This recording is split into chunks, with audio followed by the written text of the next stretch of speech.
So, ito yung SOHCAHTOA in unit circle or in radian form. Ito yung SOHCAHTOA na walang calculator.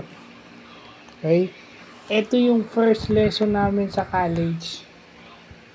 Prelims namin ito yan. So, kaya ako binabalikan kasi kadali-dali nito. Kadali-dali nito. Ito, nahihirapan pa ako nung college.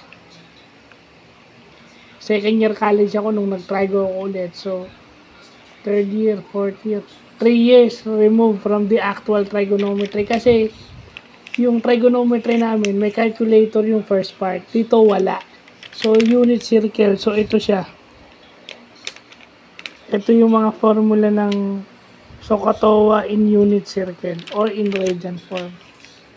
Walang calculator dito. So, ang kukunin natin dito yung mga perfect square.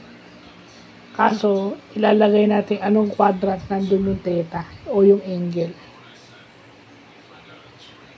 So, yun.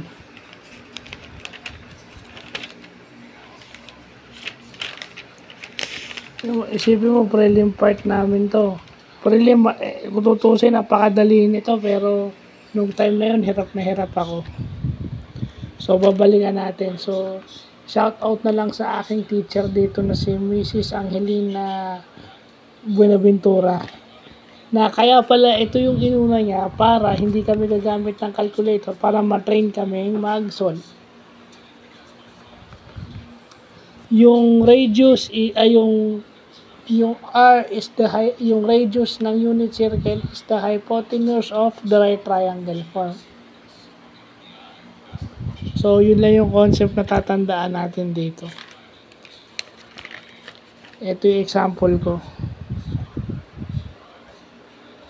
Ayan, nakuha ko na yung 6 trigonometric functions.